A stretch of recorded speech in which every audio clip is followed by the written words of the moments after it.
Hello students, welcome back to वारूम classes. मेरा नाम है रोहित मुदगिल, आप देख रहे हैं वारूम क्लासेस। आज हम करेंगे क्लास 10th इकोनॉमिक्स का चैप्टर नंबर 5 कंज्यूमर राइट्स।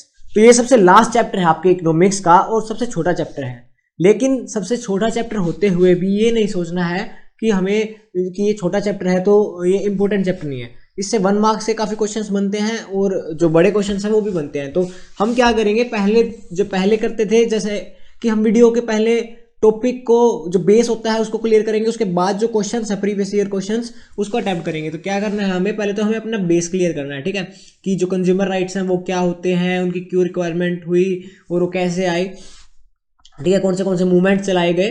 तो कंज्यूमर राइट्स का बेस क्लियर करते हैं, उसके बाद उनके क्वेश्चंस को अटेम्प्ट करेंगे। और जो स्लाइड्स हैं यहाँ पर आपके सामने, जो स्लाइड्स में क्वेश्चंस आते रहेंगे उनके नीचे आंसर दे रखा होगा। आपको वीडियो को पॉज करना है। वीडियो को पॉज करके आपको क्या करना है कि आपको ये देखना है कि एग्जाम में आप कैसे लिखते हो एक आंसर को। तो चलिए टॉपिक को स्टार्ट करते हैं। तो आज का जो फर्स्ट टॉपिक है वो है the consumer eight market place. सबसे पहले हम समझते हैं कि जो कंज्यूमर है वो होता क्या है। मान लीजिए आप मार्केट में जाते हो, ठीक है। मार्केट में 2 टाइप के इंसान होते हैं, एक सेलर होता है, एक कंज्यूमर होता है, ठीक है। सेलर क्या होता है, जो अपनी प्रोडक्ट है या फिर सर्विस है उसको सेल करता है, उसे हम सेलर बोलते हैं। लेकिन जो आदमी जो सर्विस लेता है या फिर कोई भी गुड्स को कंज्यूम करता है उसे हम कंज्यूमर बोलते हैं। जैसे मार्केट में हम जाते हैं, किसी भी लैपटॉप या फिर किसी भी स्टेशनरी का सामान या फिर कोई भी बुक्स को हम परचेज करने जाते हो, क्रॉप्स को खरीदने जाते हैं, तो क्या होता है, हम एक कंज्यूमर की तरह जाते हैं क्योंकि हमें वो प्रोडक्ट्स को कंज्यूम करना होता है, ठीक है। तो कंज्यूमर क्या होता है, who is a consumer, the person who purchase और consume goods in the market is known as consumer. Simple सी बात है।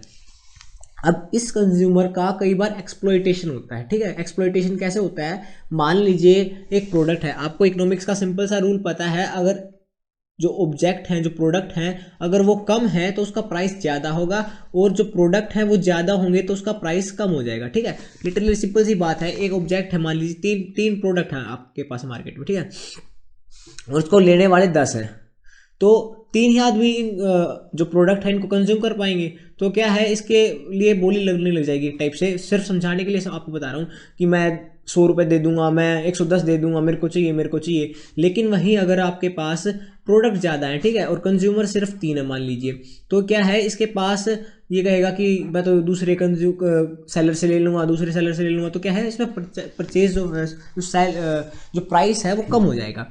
तो इसका सिंपल सॉरी, जो इकोनॉमिक्स का सिंपल सा रूल है, अगर प्रोडक्ट कम है मार्केट में तो प्राइस ज़्यादा होगा, और जो प्रोडक्ट हैं वो ज़्यादा है मार्केट में तो प्राइस कम होगा। When the producer are less in market then they become strong. अब मान लीजिए एक गांव में, एक बड़ा सा गांव है, उसमें सिर्फ एक ही दुकान है, ठीक है, एक ही शॉपकीपर है। तो वो क्या करेगा, अब आइटम के लिए जो ये लोग थे, यहाँ के जो विलेजर्स थे, उनको इस पर डिपेंड रहना पड़ता है कि जो भी प्रोडक्ट होते हैं मार्केट से लेने होते हैं वो सिर्फ यहाँ से लेंगे वो, ठीक है, यहाँ से लेंगे। तो वो अपना अनफेयर प्राइस बताएगा कि बाढ़ में जाओ तुम, मैं तो ये चीज़ इतने रुपए में बेचूंगा, लेनी है तो लो वरना जाओ। तो अब क्या है, और कोई तो शॉपकीपर है नहीं, तो उन्हें मजबूरी में क्या है, उस प्रोडक्ट को खरीदना पड़ेगा। तो वो एक्सप्लॉइट होते हैं। इसी एक्सप्लॉइटेशन को रोकने के लिए हमारे पास कंज्यूमर राइट्स दिए गए। कंज्यूमर राइट्स कैसे दिए गए, कंज्यूमर मूवमेंट चलाई गई, कंज्यूमर मूवमेंट्स के बाद क्या है, हमें कंज्यूमर राइट्स मिले।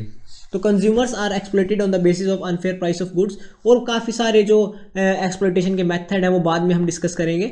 ऐसे काफ़ी सारे एक्सप्लॉइटेशन के मेथड है। तो कंज्यूमर मूवमेंट चलाई गई, ठीक है। कंज्यूमर मूवमेंट चलाने के बाद एक एक्ट पास होता है जिसका नाम है कोपरा 1986। 1986 क्यों है, 1986 में पास हुआ था। अब कोपरा आता है, 1 मार्क्स का क्वेश्चन आ सकता है आपके पास कि what do you mean by COPRA, what is the full form of कोपरा।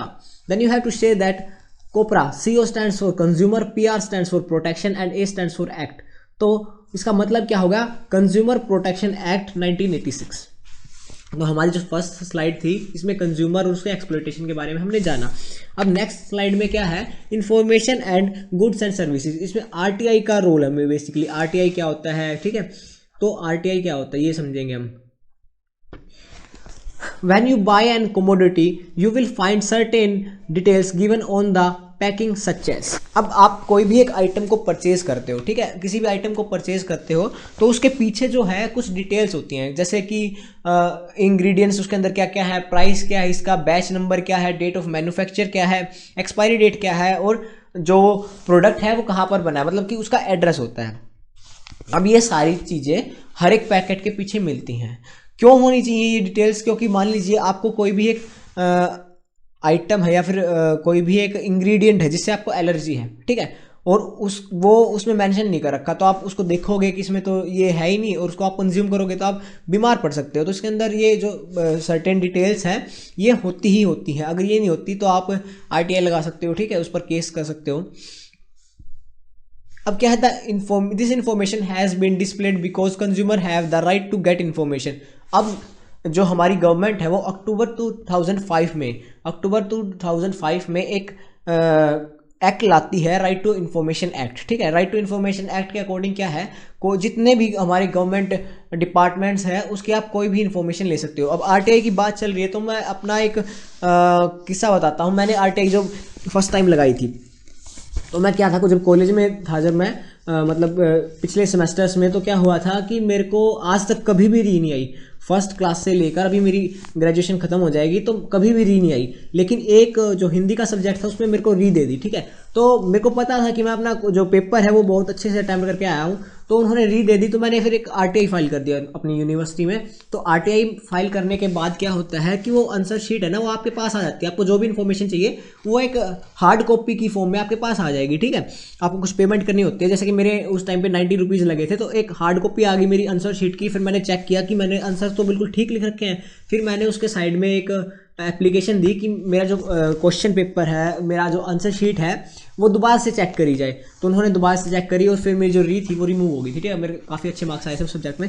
तो ऐसे ही आप बोर्ड्स में भी RTI लगा सकते हो। अगर आपका एग्ज़ाम है, जो क्वेश्चन है जो आपने आंसर शीट में लिखे हैं क्वेश्चंस, वो अगर आपने अच्छे से लिखे हैं, आपको कॉन्फिडेंस है, तो आप RTI लगा सकते हो और आप अपने मार्क्स भी बढ़ा सकते हो। तो RTI का क्या है, जितने भी गवर्नमेंट डिपार्टमेंट्स हैं आप वहाँ की कोई भी इन्फॉर्मेशन को गेट कर सकते हो, ठीक है। कुछ थोड़ी सी फीस में आपका जो इन्फॉर्मेशन है वो मिल जाती है, घर पे ही आ जाती है पोस्ट के थ्रू। अब नेक्स्ट है, where should consumers go to get justice. अब क्या है, मान लीजिए जो कंज्यूमर्स हैं उनका एक्सप्लॉयटेशन हो जाता है, ठीक है। अब एक्सप्लॉयटेशन तो हो जाता है, अब वो जाए कहाँ, ठीक है। अब उन्हें जस्टिस कैसे मिलेगा? तो जो गवर्नमेंट है वो कंज्यूमर फोरम या फिर कंज्यूमर प्रोटेक्शन काउंसिल्स बनाती है, ठीक है, जो उसको बताती है कि केस कैसे फाइल करना है, ठीक है। तो अब 3 हमारे पास कमीशंस हैं, काउंसिल्स हैं, national consumer commission, state consumer commission या फिर डिस्ट्रिक्ट फॉर्म, स्टेट कमीशन और नेशनल कमीशन। डिस्ट्रिक्ट फॉर्म में हम जब केस फाइल करेंगे जब हमारा जो लॉस है वो 20 लाख तक का है, अप टू 20 लाख, मतलब कि 1 रुपये से लेकर अगर 20 लाख तक का है तो वो आएगा हमारी डिस्ट्रिक्ट फॉर्म में। अगर 1 करोड़ से लेकर 20 लाख के बीच में है तो वो आएगा हमारी स्टेट कंज्यूमर कमीशन में। अगर 1 करोड़ से ज़्यादा की वैल्यू है तो उसका आएगा हमारे पास नेशनल कंज्यूमर कमीशन में, हमें केस फाइल करना होगा, ठीक है। आपसे बार बार में क्वेश्चन पूछेगा, ये प्रीवियस ईयर एग्जाम में भी आया है कि 20 लाख तक का कौन सी फॉर्म में आएगा, डिस्ट्रिक्ट फॉर्म में। 1 करोड़ से 20 लाख तक का आएगा स्टेट कमीशन में, और नेशनल कमीशन में आएगा 1 करोड़ से ऊपर। तो ऐसी सारी डिटेल्स थी। अब taking the consumer movement forward. अब जैसे कंज्यूमर एक्ट तो ला दिया, ठीक है, गवर्नमेंट ने, अभी 25 साल लगभग हो जाएंगे तो जो गवर्नमेंट ने कंज्यूमर एक्ट ला दिया, ठीक है, कंज्यूमर प्रोटेक्शन एक्ट था जो 1986 में, लेकिन वो इतना इजीली एप्लीकेबल नहीं है, ठीक है। हाँ, जो जागो ग्राहक जागो है या फिर जितने भी मतलब जो हमारे पास इतनी हम अवेयर नहीं है, ठीक है, कि हम केस कर सकते हैं, ऐसे कर सकते हैं, ऐसे कर सकते हैं, अपने एक्सप्लॉयटेशन से ऐसे बच सकते हैं। तो स्लो प्रोसेस है। तो जो हमारी गवर्नमेंट है 24 दिसंबर में उन्होंने नेशनल कंज्यूमर्स डे भी सेलिब्रेट किया। ऐसे ही काफ़ी सारे गवर्नमेंट जो है वो प्रोग्राम्स लॉन्च करती है ताकि जो कंज्यूमर मूवमेंट है उसको बढ़ावा हो, ठीक है, हम अपने राइट्स को जाने। तो ये सब था हमारी स्लाइड्स में कि हमारा बेस कैसे क्लियर होगा, ठीक है। अब स्लाइड्स के थ्रू बेस क्लियर होगा। क्या क्या क्वेश्चंस किए हमने कि कंज्यूमर प्रोटेक्शन एक्ट क्या है, कंज्यूमर मूवमेंट क्यों चलाई गई, ठीक है, कंज्यूमर क्या होता है, और जो हमारी डिस्ट्रिक्ट फॉर्म, नेशनल कमीशन और स्टेट कमीशन है उसके अंदर कितनी कितनी वैल्यू के आते हैं। तो चैप्टर था काफ़ी छोटा सा, लेकिन इसके जो क्वेश्चंस आएंगे ना अभी हम वो डिस्कस करते हैं। तो अब हम क्वेश्चंस की बात करें जो हमारे प्रीवियस ईयर क्वेश्चंस हैं एग्जाम्स में आए हैं। तो पहला क्वेश्चन है हमारे पास which case does the district level court deal with? The district level court deals with involving claims up to 20 lakhs। जैसे मैंने आपको बताया था, जो हमारी डिस्ट्रिक्ट फर्म होती है वो 0 से लेकर 20 lakhs तक के जो क्लेम्स हैं उस पर वर्क करती है, ठीक है। तो पहला ही क्वेश्चन जो 2011 में आया था हमारे पास, हमने वो सोल्व कर लिया। अब नेक्स्ट क्वेश्चन की बात करी जाए तो a shopkeeper insist that you buy a guide with your NCERT text book, which right of the consumer is being violated. अब क्या है कि हर एक कंज्यूमर का राइट होता है कि आपको क्या चीज़ खरीदना है, क्या चीज़ नहीं खरीदना। कोई आप पर बाउंडेशन नहीं होती कि नहीं भाई साहब आपको तो ये खरीदना ही खरीदना है, अगर ये नहीं खरीदोगे तो मैं ये चीज़ नहीं सेल करूँगा, ठीक है। तो ये आपका कौन सा लॉ है, आपका कंज्यूमर कौन सा राइट एक्सप्लॉइट हो रहा है? Right to choose. आपका राइट होता है कि मैं ये आइटम खरीदूंगा और ये आइटम नहीं खरीदूंगा, ठीक है, आपकी मर्जी है। तो यहाँ पर राइट टू चूज जो है वो एक्सप्लॉइट हो रहा है वो, ठीक है, उसका वॉयलेट हो रहा है वो। In which court a consumer should file a case if he or she is exploited in the market? Consumer court बनाई गई, कंज्यूमर काउंसिल जैसे मैंने बताया था, उनमें आप केस फाइल करिए अगर आपके साथ एक्सप्लॉइटेशन होता है। What was the main cause of the rise of consumer movement? अब मैंने बताया कि एक्सप्लॉइटेशन जैसे जैसे बढ़ रहा था, डिससेटिस्फैक्शन हो रही थी, अनफेयर ट्रेड प्रैक्टिसेस हो रही थी, तो उसको रोकने के लिए हमारी कंज्यूमर मूवमेंट चलाई गई थी। The consumer movement grew out of consumers dissatisfaction due to unfair trade practices by the sellers. जो अनफेयर प्रैक्टिसेस जैसे ब्लैक मार्केटिंग, ठीक है, ब्लैक होर्डिंग जो करते हैं, इन सभी को रोकने के लिए ये मूवमेंट चलाई गई थी। Mention any 2 ways in which consumer ignorance can cause their exploitation. अब कंज्यूमर क्या है, कंज्यूमर कई बार क्या है नेगलिजेंसी कर देता है, जैसे कि वो क्या करता है कि बिल नहीं लेता, ठीक है। अगर आपके पास बिल नहीं होगा ना प्रॉपर, तो आप केस फाइल नहीं कर सकते, ठीक है। उस पर आप क्या प्रूफ करके दिखाओगे कि मैंने यहीं से खरीदी थी? अगर आपके पास बिल होगा तो उस पर मेंशन होगा कि ये इस दुकान से मैंने ये आइटम परचेज करी थी, ठीक है। दूसरा हम क्या कर सकते हैं, वो ट्रेडमार्क होते हैं हर एक चीज़ के, जैसे कि हॉलमार्क होता है, हॉलमार्क जो है वो गोल्ड के लिए होता है, ठीक है।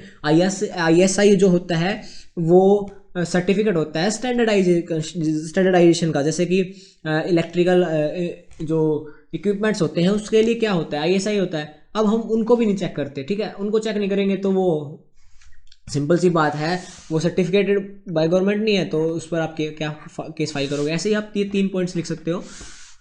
हॉलमार्क, जैसे मैंने बताया, हॉलमार्क जो है वो गोल्ड ज्वेलरी के लिए होता है, ठीक है, गोल्ड स्टैंडर्डाइजेशन के। अगर गोल्ड प्योर है या नहीं है तो उसके ऊपर हॉलमार्क होगा, हॉलमार्क होगा तो वो गोल्ड प्योर है।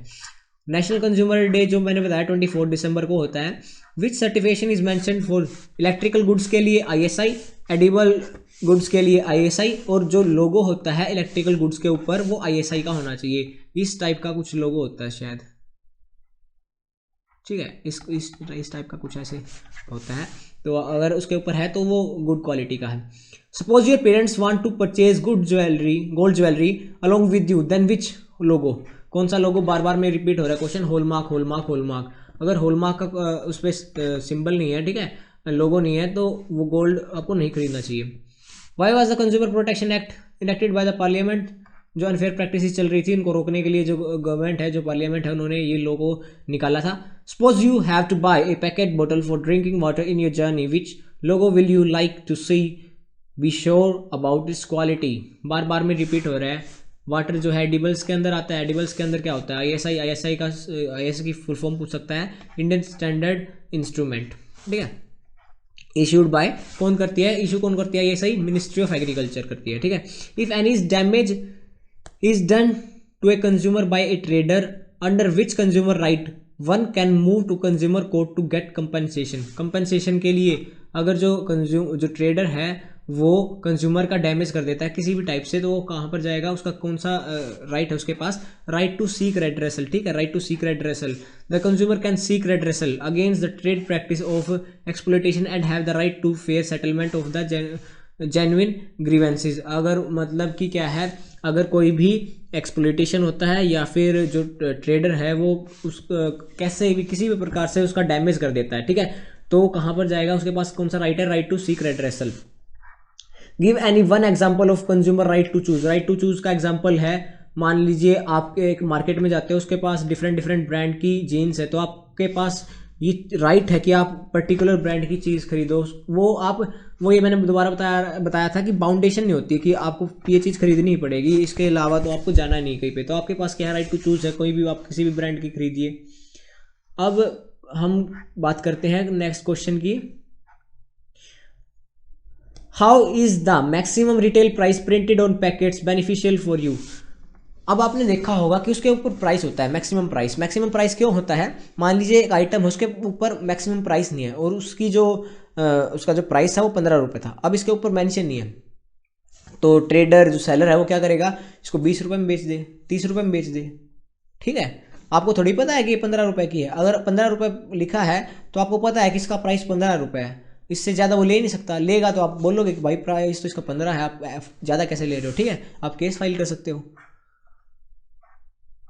तो इसलिए जो मैक्सिमम प्राइस है वो उसके ऊपर लिखा होता है। What is standardisation of products, mention any two organisation responsible for the standardisation of products. Standardisation of products क्या होता है, लिखना तो आपको ये है जैसे। ठीक है, स्टैंडर्डाइजेशन ऑफ प्रोडक्ट्स क्या होता है कि ये बताता है कि इसकी जो क्वालिटी है वो अच्छी है। स्टैंडर्डाइजेशन ऑफ प्रोडक्ट और service is done by government agencies इनको करती है to ensure consistency in quality of products and services. जो क्वालिटी है, प्रोडक्ट की क्वालिटी है, उसको चेक करने के लिए जो गवर्नमेंट वर्क करती है, जिसे स्टैंडर्डाइजेशन ऑफ प्रोडक्ट बोलते हैं।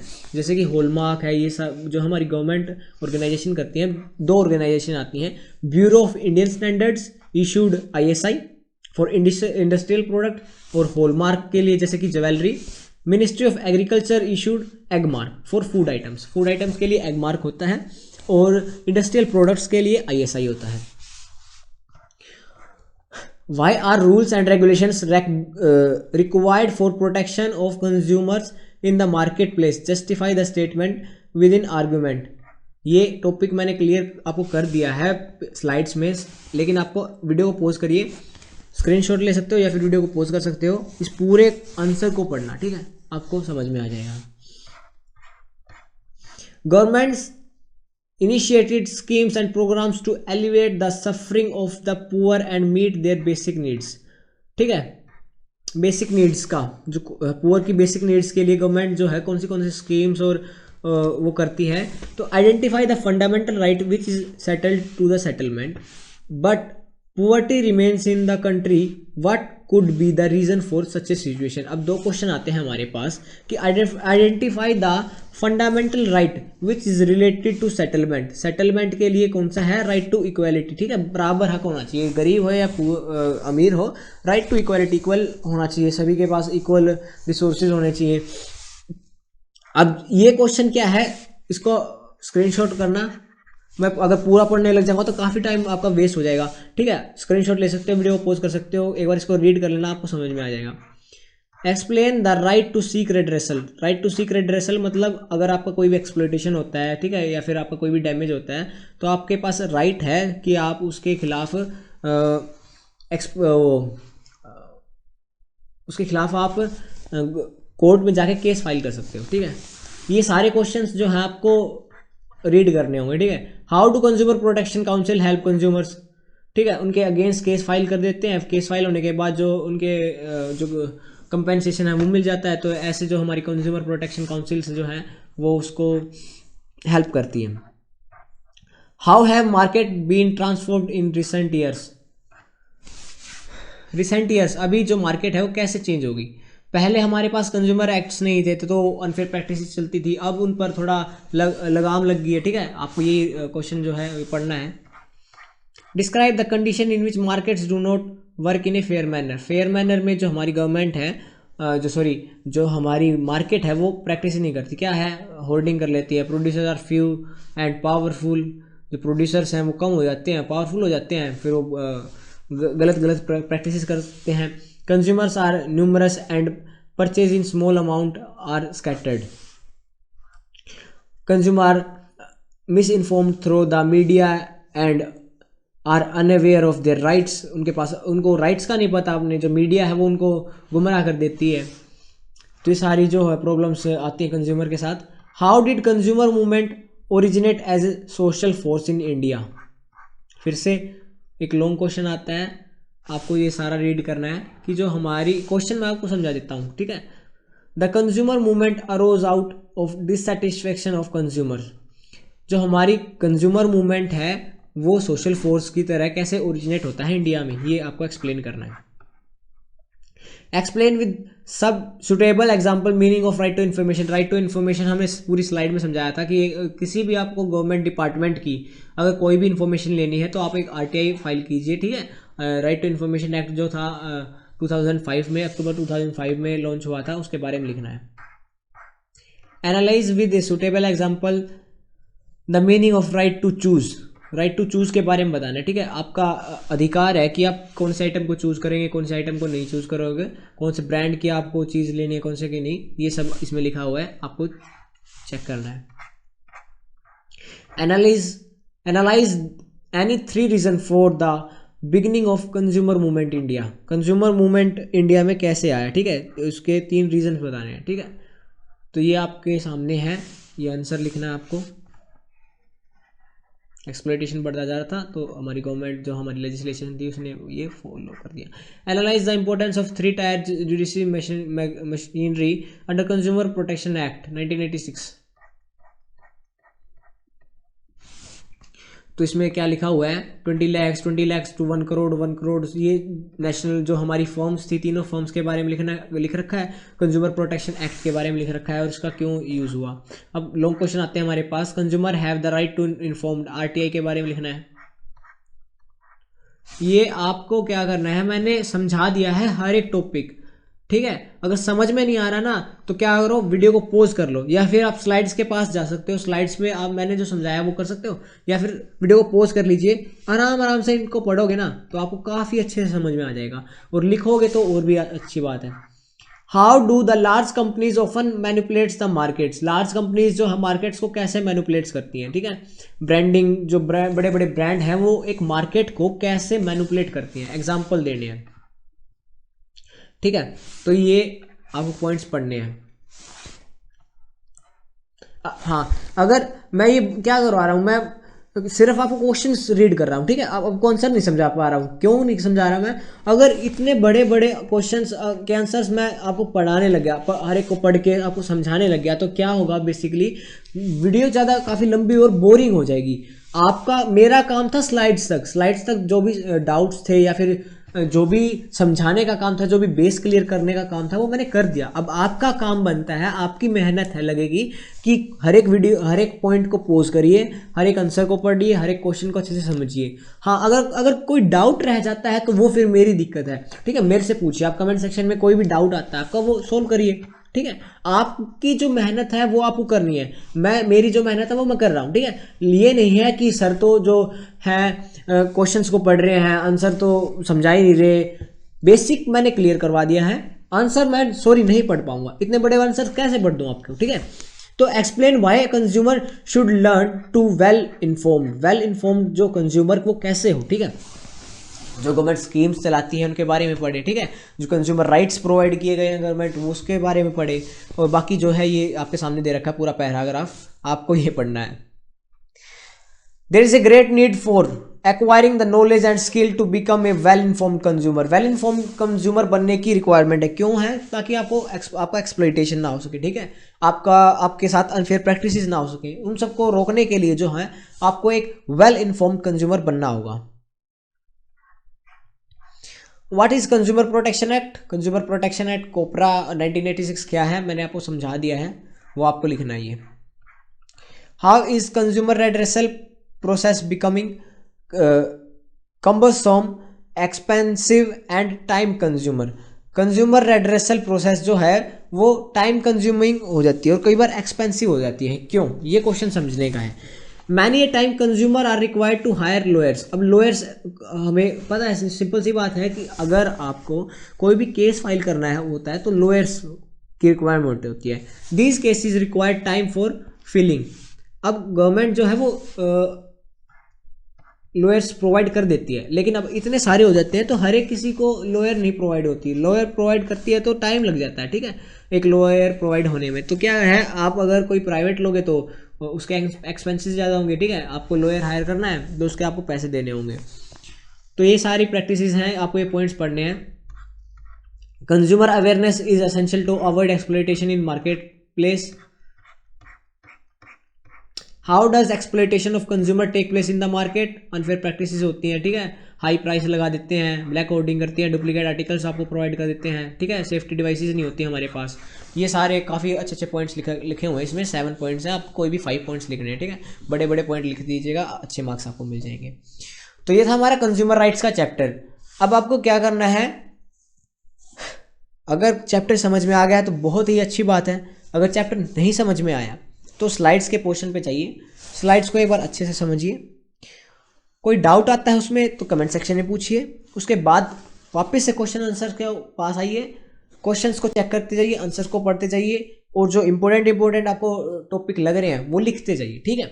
ये आपका अभी मैं होमवर्क दे रहा हूँ। तो आज के लिए बस इतना ही, मिलते हैं नेक्स्ट वीडियो में। अगर वीडियो इन्फॉर्मेटिव लगी है तो अपने फ्रेंड्स के साथ शेयर करना, ठीक है, शेयर करने से आपकी नॉलेज बढ़ेगी। और मिलते हैं नेक्स्ट वीडियो में। Thank you.